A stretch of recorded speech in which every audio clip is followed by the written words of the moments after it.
Today we're diving into a really crucial question for anyone involved in apprenticeships. What does it actually take to create a safe environment?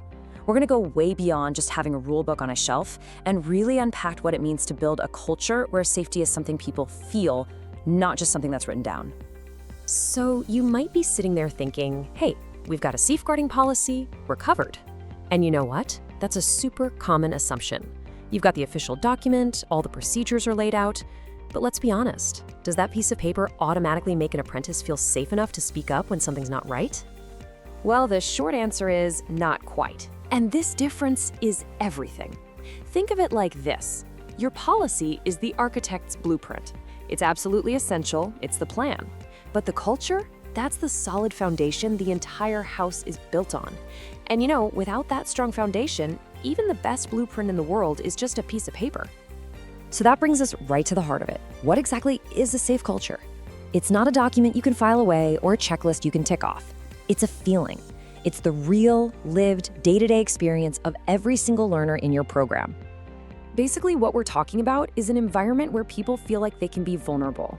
It's a space where an apprentice can ask for help or raise a concern, and they don't have that little voice in the back of their head going, is this going to be held against me? Are they going to think I'm not good enough? It's all about silencing that fear. And this is what that culture feels like in the real world. It's the huge difference between just seeing a policy on paper and actually trusting it. When a learner genuinely feels heard, knows for a fact they'll be taken seriously, and can trust the people and the process, that's it. That's when you know your culture is really working. So how do we build this? Well, a massive part of the answer lies with one super important role: the administrator. They are so often the central hub for communication, and because of that, they have this huge, outsized impact on whether you're building a culture of trust or not. Just think about it for a second. The administrator is often the very first person a learner talks to when they have a problem. That first interaction, whether it's an email or a phone call, it sets the tone for everything that comes next. Their approach can either throw the door wide open for communication, or it can quietly shut it. So what can they do to make sure that impact is a positive one? It really boils down to 3 pillars. First, clear communication. We're talking a calm, supportive, respectful tone always. Second, making sure everything is visible. It should be ridiculously easy for learners to know who to call for help. And third, being reliable. Just doing what you say you're going to do and responding promptly. These actions, when they're repeated over and over, build that solid bedrock of trust. Now, a massive piece of this safe culture puzzle is professional boundaries. And listen, this isn't about being cold or distant. It's all about creating clarity. And the most important thing to remember here is that these boundaries are there to protect everyone involved, both the staff and the apprentices.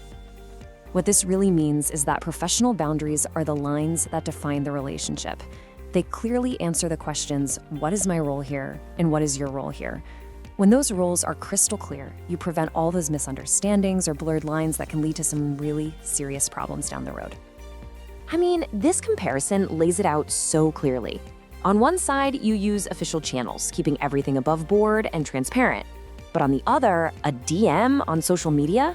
That immediately blurs the lines. Same thing with referring an issue to an expert versus just offering your own personal opinions. One is professional and genuinely helpful. The other can get emotionally tangled and become just deeply inappropriate. This quote just nails it, right? It gets right to the heart of the matter. Staff, especially administrators, should absolutely be empathetic and supportive listeners, of course, but their role is not to be a counselor or a therapist or to solve the problem themselves. Their responsibility is to be a reliable bridge, making sure that concern gets to the right person who is actually trained to handle it. That is what true professional support looks like. Okay, and this brings us to our final big point. Because for a safe culture to really, truly work, it can't just be the job of one person or one department. No way. It has to be a shared responsibility, something built on a foundation of absolute consistency across the entire organization. These are the 4 keys you need for a stable, safe culture. First up is consistency, where every single staff member is reinforcing the same values.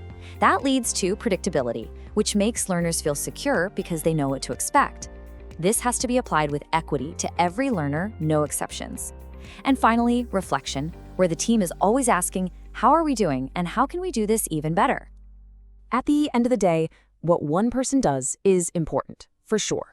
But it's that collective consistency, when everyone is acting in the same way, that creates real stability. And it's inside that stable, predictable environment that apprentices can feel genuinely safe and supported enough to focus on what they're there to do, to learn and to grow. So to wrap this all up, if you remember one thing, let it be this. A truly safe culture isn't born from some grand gesture or a perfect policy document. It's built carefully, day by day, through countless small, consistent actions that, altogether, create an unshakable environment of trust, respect, and reliability. So I'll leave you with this final thought to take with you. Based on everything we've talked about, what is one small, tangible thing you can do tomorrow, in an email you write, a call you take, or a process you follow, to help strengthen your organization's culture?